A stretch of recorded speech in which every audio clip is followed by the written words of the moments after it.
이 성탄 예배를 통해 우리에게 주시는 하나님의 말씀은 누가복음 2장 8절에서 14절 말씀입니다. 이 성탄 예배를 통해 우리에게 주시는 하나님의 말씀은 누가복음 2장 8절에서 14절 말씀입니다. 신약성경 89면에 있습니다.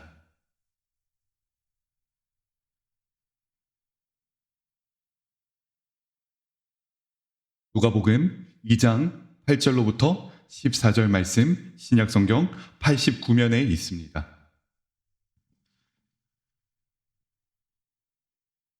다 찾으신 줄 알고 한 절씩 교독하고 마지막 절 함께 읽도록 하겠습니다. 그 지역의 목자들이 밤에 밖에서 자기 양떼를 지키더니 주의 사자가 곁에 서고 주의 영광이 그들을 두루 비춤에 크게 무서워하는지라. 천사가 이르되 무서워하지 말라. 보라, 내가 온 백성에게 미칠 큰 기쁨의 좋은 소식을 너희에게 전하노라. 오늘 다윗의 동네에 너희를 위하여 구주가 나셨으니 곧 그리스도 주시니라. 너희가 가서 강보에 쌓여 구유에 뉘어 있는 아기를 보리니 이것이 너희에게 표적이니라 하더니 호련히 수많은 천군이 그 천사와 함께 하나님을 찬송하여 이르되 함께 읽습니다. 지극히 높은 곳에서는 하나님께 영광이요 땅에서는 하나님이 기뻐하신 사람들 중에 평화로다 하니라. 아멘. 할렐루야, 할렐루야. 무척 반갑습니다. 한 달 만에 이 자리에 서게 됐는데요. 기도해 주시고 또 빈자리를 마음으로 채워주시고 감사로 교회를 든든히 지켜주셔서 진심으로 감사를 드립니다. 시간에 주님 탄생하신 이 기쁜 마음을 가지고 우리 먼저 서로를 축복하면서 함께 인사 나누겠습니다. 앞뒤 좌우 손도 잡으시고 손도 흔드시면서 이렇게 인사할까요? 메리 크리스마스. 예, 메리 크리스마스입니다. 예, 제가 아직 온전하게 회복되려면 시간이 좀 더 필요합니다.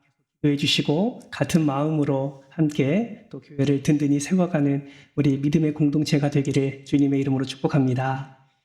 오늘은 예수님의 생일을 기념하는 크리스마스입니다. 여러분, 우리가 사랑하는 사람들의 생일을 맞이할 때 가장 먼저 무엇을 합니까? 맞습니다. 생일 축하 노래를 부르지요. 이 시간에 우리가 예수님의 생신을 맞이하여서 우리가 함께 이 자리에 모였는데 우리 함께 축하 노래 한번 불러볼까요? 우리 반주 한번 좀 해주시면 제가 노래를 못 불러요. 여러분이 제목까지 큰 소리로 함께 축하 노래 한번 부르도록 하겠습니다.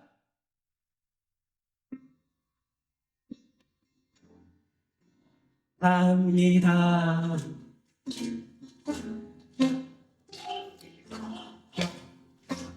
우리 예수님 생신 한 번 더 해볼까요? 생신 축하합니다. 생신 축하합니다. 생신 축하합니다. 사랑하는 우리 예수님 생신 축하합니다. 다시 한번 축하의 박수로. 우리의 축하 노래를 예수님이 기뻐 받으셨겠죠? 네, 기뻐 받으신 줄 믿습니다. 여러분, 이렇게 생일을 맞이하면 노래를 부른 다음에 무엇을 합니까? 맞습니다. 선물을 주지요. 여러분, 예수님의 탄생을 우리가 축하하고 있는데 여러분은 어떤 선물을 준비하셨습니까? 봉투 준비하셨습니까? 그것도 잘하셨습니다. 생일을 받는 사람들은 자기가 원하는 것을 받을 때 감동이 되지요. 여러분, 예수님은 무엇을 받기를 원하실까요?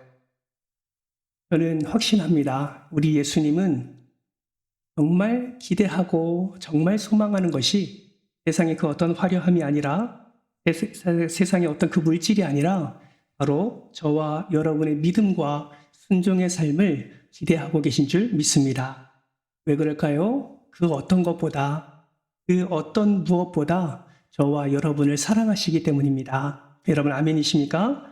그러므로 여러분 부탁드립니다. 오늘 이 시간 여러분이 최고의 선물이 되어 주십시오.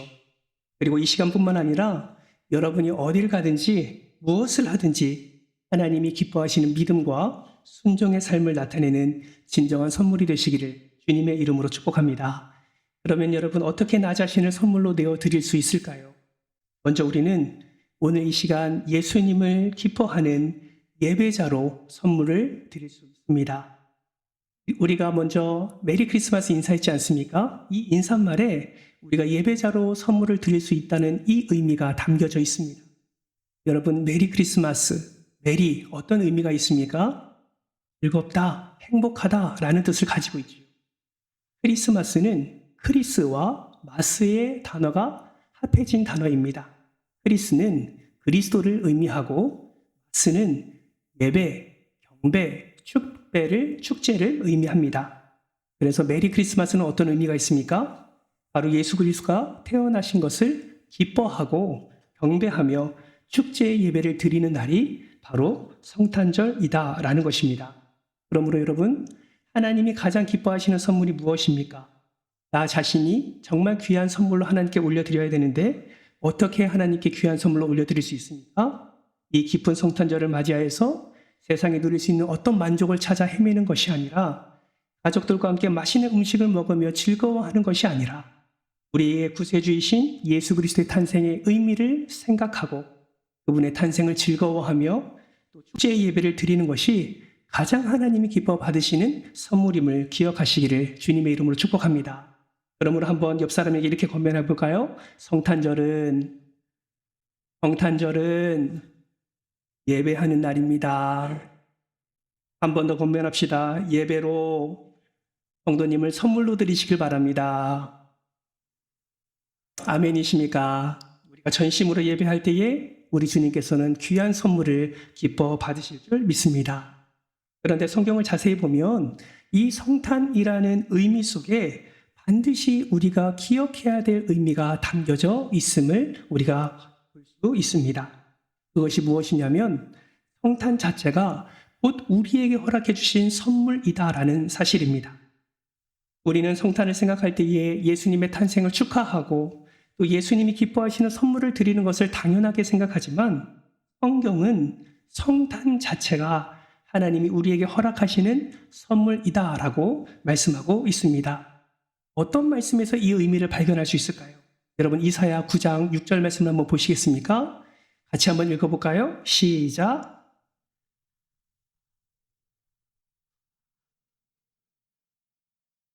아멘. 여러분 성경은 분명히 말씀합니다. 한 아기가 우리에게 낳았다라고만 끝나지 않습니다.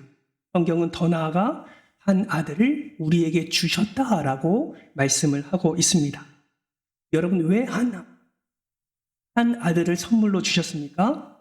그 이유는 우리에게 은혜가 필요하기 때문입니다. 따라서 이 선물을 믿음으로 받는 자만이 하나님이 허락하시는 이 은혜를 우리가 누릴 수 있게 되는 것입니다. 그렇다면 하나님은 우리에게 어떤 은혜가 필요하길래 예수 그리스도라는 선물을 우리에게 허락해 주셨을까요? 오늘 이 시간에는 탄생 속에 담겨진 복이 무엇인지 우리에게 허락해 주신 그 은혜가 예수 그리스도의 탄생 속에 어떻게 담겨져 있는지를 살펴보려고 합니다. 바라고 소망하기는 예수 그리스도의 탄생에 담겨진 이 놀라운 복을 다시 한번 깨달으시고 매일의 삶 속에서 주님이 주신 복과 은혜를 풍성히 누리시기를 주님의 이름으로 축복합니다. 여러분 예수님의 탄생 속에 담겨져 있는 첫 번째 복이 무엇일까요? 그것은 바로 구원의 복입니다. 마태복음 1장 21절 말씀을 우리 같이 한번 읽겠습니다. 시작.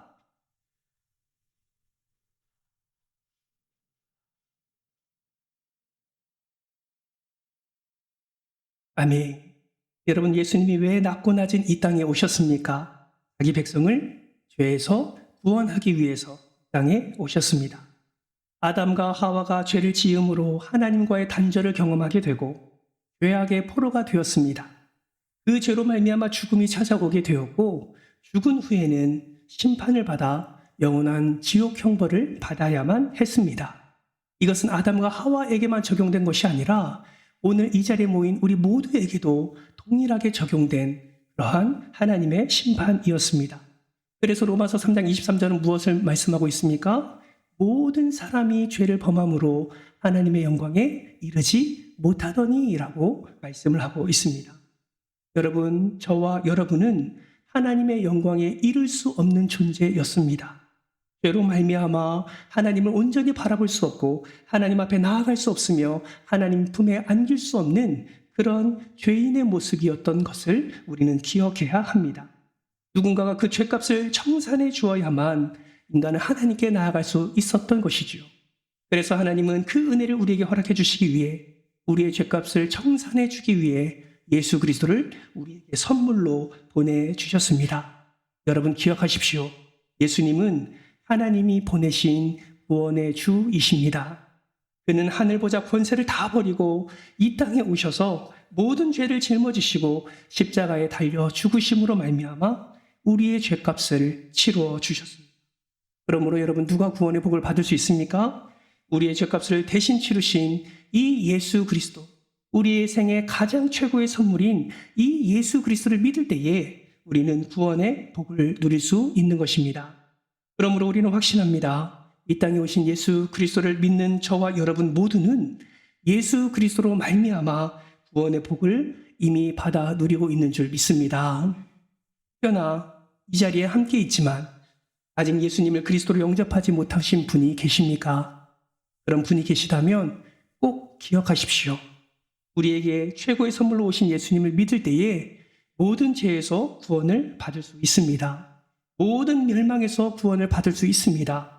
모든 저주와 모든 질병으로부터 구원을 받을 수 있습니다. 모든 사단의 세력으로부터 구원받을 수 있음을 기억하시기를 주님의 이름으로 축복합니다. 독일의 유명한 종교개혁가 마틴 루터는 이렇게 이야기를 했습니다. 우리 화면을 보면서 같이 한번 읽어볼까요? 시작. 그리스도 없이는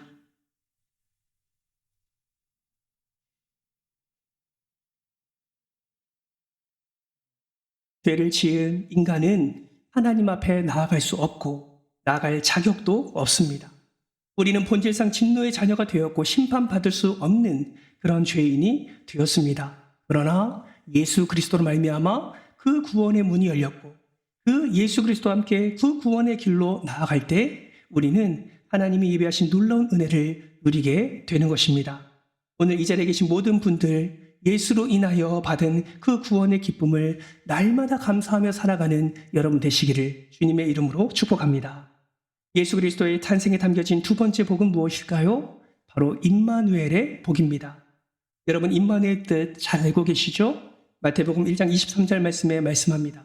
임마누엘의 뜻은 하나님이 우리와 함께 계시다입니다. 임마누엘의 뜻이 무엇이라고요? 하나님이 우리와 함께 계시다. 여러분 그렇다면 하나님이 우리와 함께 하시면 어떤 일이 일어날까요? 우리와 함께 하시는 그분이 우리의 갈 길을 인도해 주십니다.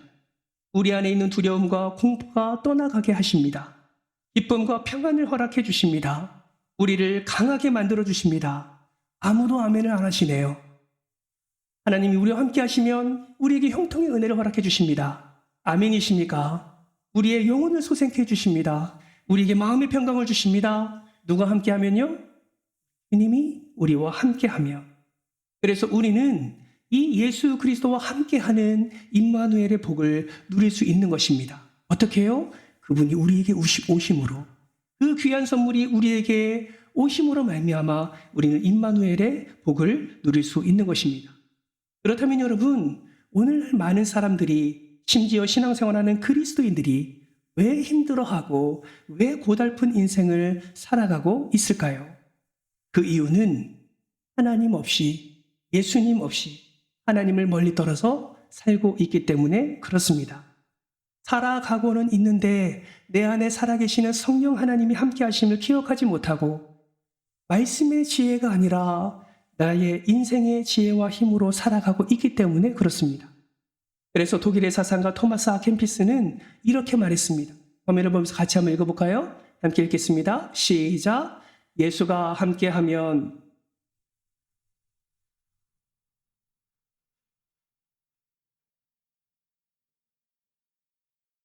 사랑하는 성도 여러분, 여러분은 어떠십니까?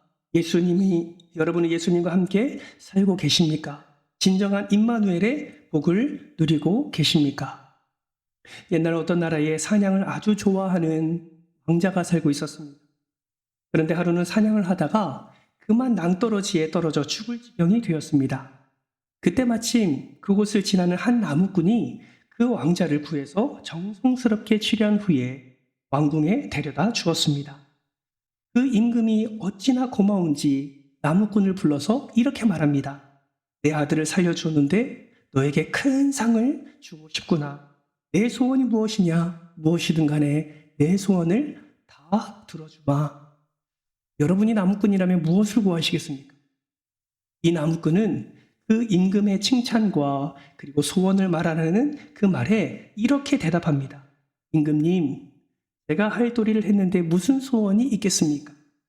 그저 임금님과 함께 있는 것만으로도 저에게는 큰 영광입니다.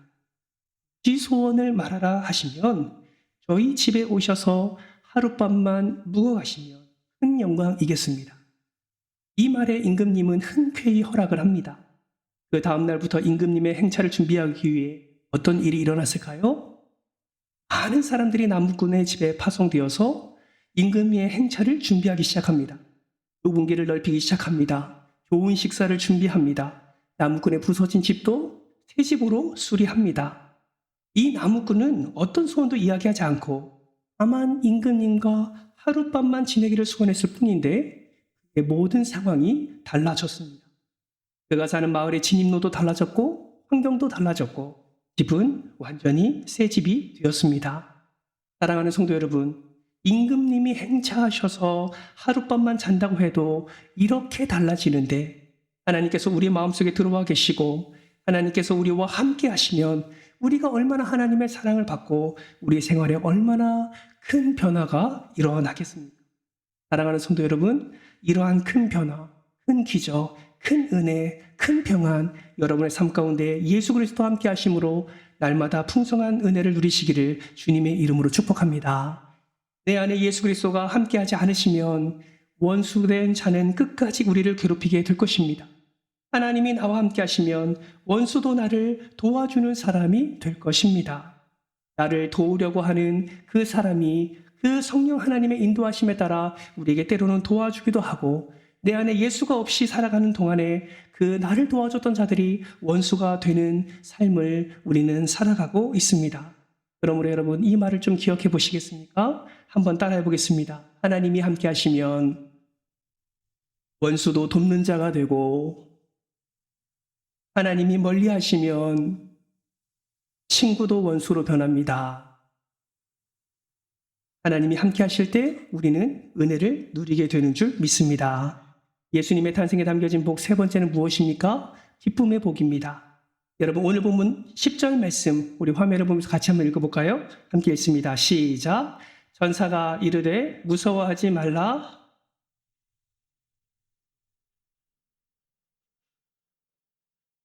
아멘. 여러분 예수님의 탄생은 우리 인간에게 큰 기쁨을 주시는 놀라운 은혜입니다. 오늘날 많은 사람들이 슬픔과 걱정 그리고 절망 속에서 살아가고 있습니다. 여러분 어떻게 해야 이러한 것이 아니라 주님이 주신 기쁨을 우리가 누리며 살 수 있을까요? 다윗은 시편 16편 11절에서 이렇게 고백합니다. 이 말씀도 같이 한번 읽겠습니다. 시작. 주께서 생명의 길을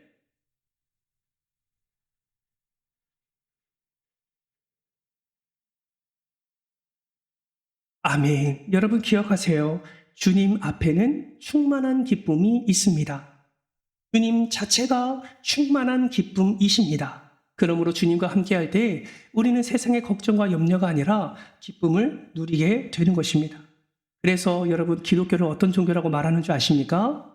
여러 가지 표현으로 기독교를 표현할 수 있지만 기독교를 기쁨의 종교라고 말할 수 있습니다. 왜요? 기쁨의 근원이 바로 예수 그리스도이시기 때문입니다. 그렇다면 여러분 우리의 삶 속에서 예수와 함께하면 우리가 이 기쁨을 누려야 되는데 기쁨을 누리지 못할 때도 있습니다. 여러분 교회에 나오면서 기쁨이 있으십니까? 예배 드릴 때 기쁨이 있으십니까? 찬양 부를 때 기쁨이 있으십니까? 근심과 걱정을 가득 담고 와서 기도의 자리에 나와 십자가 앞에 그 무거운 짐을 내려놓을 때 여러분 기쁨을 누리고 계십니까?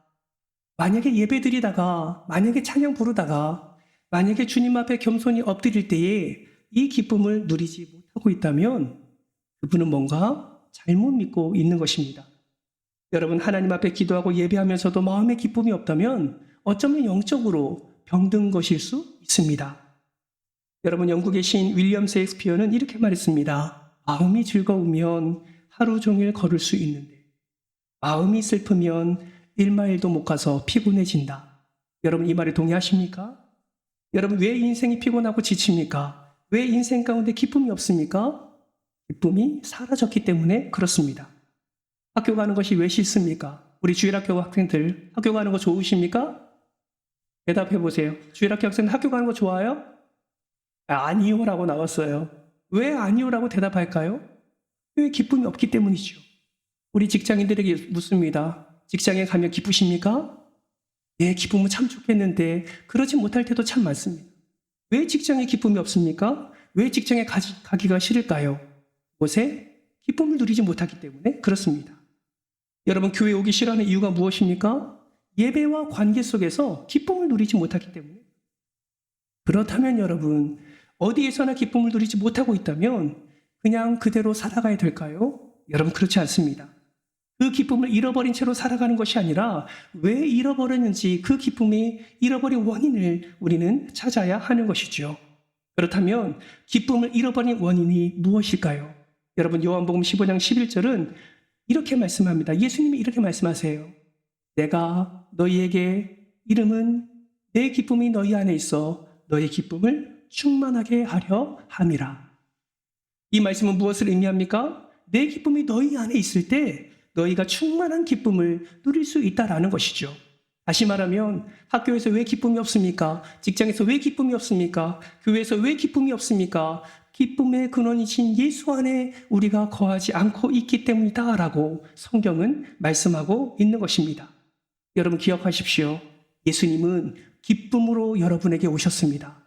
기쁨의 선물을 여러분에게 허락해 주셨습니다. 그 안에 가득 기쁨을 담아 우리에게 오셔서 우리에게 충만한 기쁨, 세상에서 누릴 수 없는 기쁨을 예수 그리스도가 우리에게 허락해 주셨습니다. 그러면 그 기쁨을 어떻게 누릴 수 있을까요? 여러분 요한복음 15장 10절 말씀, 한 절 앞절인 말씀은 이렇게 말씀합니다. 같이 한번 읽어볼까요? 시작! 내가 아버지의 계명을 지켜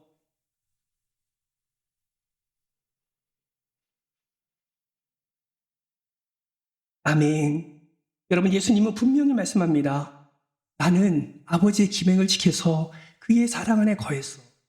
너희도 충만한 기쁨을 누리고 싶어? 그렇다면 내 계명을 지켜. 내 계명을 지키면 너희도 내 사랑 안에 거하게 될 거야 라고 말씀하고 있는 것입니다. 그러므로 사랑하는 성도 여러분, 지금 어디에서든지 기쁨을 누리지 못하고 계십니까? 세상에서 주는 기쁨보다 넘치는 기쁨을 누리고 싶으십니까? 그렇다면 어디에서든지 예수 그리스도의 계명을 지켜 예수 그리스도의 사랑 안에 거하시기를 주님의 이름으로 축복합니다. 예수님은 다른 계명을 말씀하지 않으셨어요. 새 계명을 말씀하셨습니다. 하나님을 사랑하고 이웃을 사랑하는 것, 온전히 하나님의 사랑 안에 거하는 것을 예수님은 지키라라고 말씀하셨습니다. 사랑하는 성도 여러분, 그러므로 오늘 이 시간 여러분의 삶을 한번 점검해 보시기 바랍니다. 내 안에 기쁨이 어디에서 없는지, 어디에서 잃어버렸는지 점검하시고 그 잃어버린 자리에 나아가 예수 그리스도를 부르짖으며 예수 그리스도 안에 거하시는 여러분 되시기를 주님의 이름으로 축복합니다. 예배 가운데 기쁨이 없으셨습니까? 그 기쁨이 회복되기를 축복합니다. 가정 안의 기쁨을 잃어버리셨습니까? 가정에서 그 기쁨이 회복되기를 축복합니다. 다른 길은 없습니다. 예수 그리스도로 말미암아 기쁨이 회복된다는 사실을 반드시 기억하시기를 주님의 이름으로 축복합니다. 예수 그리스도의 탄생에 담겨져 있는 복 네 번째는 평화의 복입니다. 여러분 오늘 보면 14절 말씀을 같이 한번 읽어볼까요? 시작!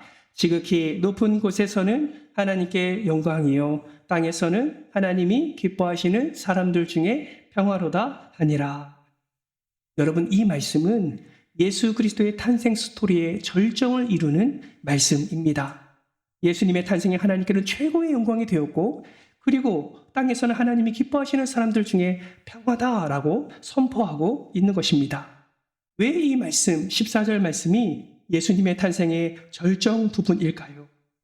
그것은 두 가지로 요약할 수 있습니다. 첫 번째는 이 말씀은 예수님이 이 땅에 오심으로 말미암아 하나님과 우리와의 관계가 평화의 관계로 바뀌어짐을 선포하는 말씀이기 때문에 그렇습니다. 죄로 말미암아 하나님과 단절된 우리가 예수로 말미암아 다시 연합의 은혜를 누리는, 다시 관계의 회복을 누리는, 하나님과의 관계에서 평화의 관계로 바뀌어지는 놀라운 선포가 이 14절 말씀에 기록되어 있기 때문입니다. 두 번째는 하나님과의 관계의 회복뿐만 아니라 사람들과의 관계도 평화롭게 바뀌게 된다는 놀라운 사실이 이 말씀에 기록되어 있기 때문에 그렇습니다. 예수 그리스도 말미암아 평화의 관계가 회복되어지고 그로 말미암아 하나됨의 은혜를 누릴 수 있음을 오늘 본문 14절은 말씀하고 있는 것입니다. 이 말씀뿐만이 아닙니다. 여러분 요한복음 14장 27절 말씀도 한번 보시겠습니까? 이 또한 같이 한번 읽겠습니다. 시작. 평안을 너에게 끼치노니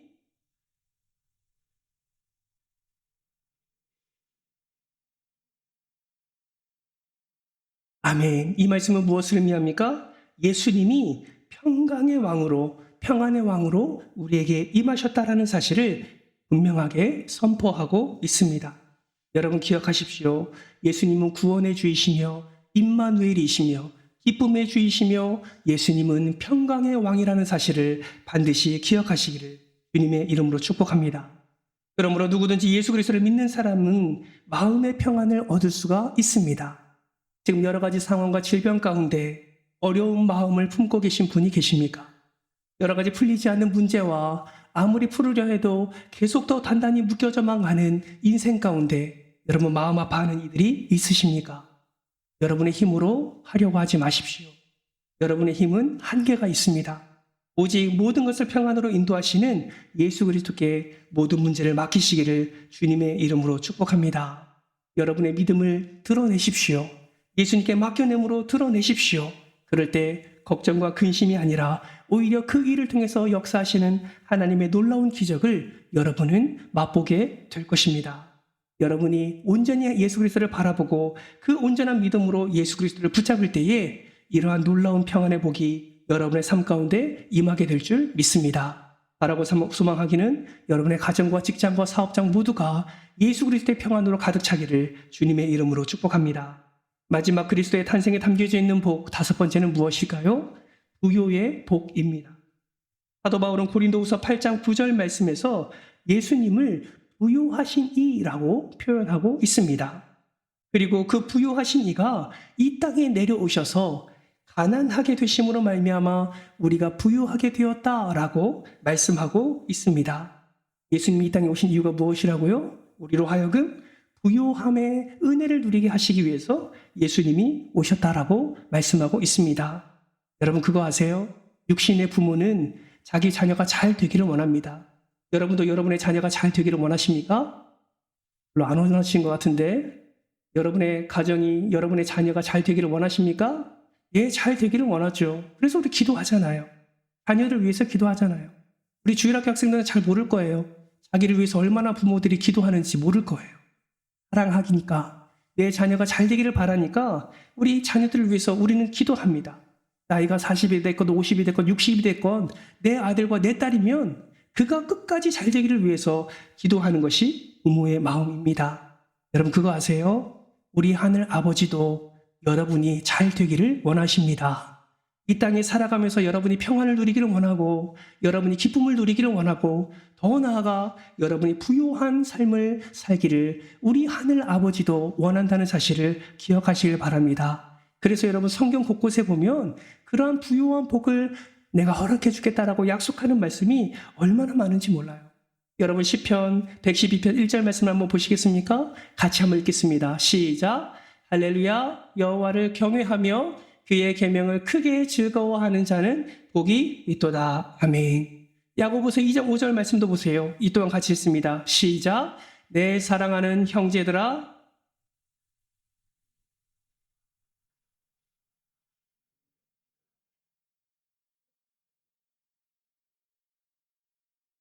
상속으로 받게 하지 아니하셨느냐. 여러분 예수를 믿는 저와 여러분은 하나님의 나라를 상속받는 상속자임을 기억하시기를 바랍니다. 그때뿐만 아니라 이 땅을 살아가는 동안에도 하나님은 부요함의 복을 우리에게 허락해 주신다고 약속하셨습니다. 여러분 성경을 보세요. 아브라함이 그러한 복을 누렸고, 이삭이 그러한 복을 누렸고, 욥이 그러한 복을 누렸고, 다윗이 그러한 복을 누렸습니다. 이 부요함의 복을 누리는 인물들의 이름 가운데 여러분의 이름이 들어가기를 주님의 이름으로 축복합니다. 많은 사람들이 부요를 누리기 위하여 세상에서 발버둥 칩니다. 많은 땀을 흘립니다. 많은 시간을 투자합니다. 그러나 하나님이 주시는 부요함과는 차원이 다릅니다. 하나님을 찬양하고 어떤 상황 속에서도 하나님을 의지하며 하나님께 먼저 무릎을 꿇는 사람, 말씀에 순종하기 어려운 상황에서도 먼저 말씀을 붙들려고 힘쓰며 그렇게 하나님께서 영광 올려드리기를 힘쓰는 자를 하나님은 붙잡으시고 부요함의 복을 허락해 주실 줄 믿습니다. 여러분의 살아가는 동안에 이 부요함의 복이 넘쳐나기를 주님의 이름으로 축복합니다. 말씀을 맺겠습니다. 오늘 우리는 성탄절을 맞아 예수님의 생일을 축하하며 또 우리 자신을 하나님께 선물로 내어드렸습니다. 그러나 가만히 생각해 보면 예수 그리스도의 탄생을 통해 우리가 더 큰 복을 누렸다라는 사실을 깨닫게 됩니다.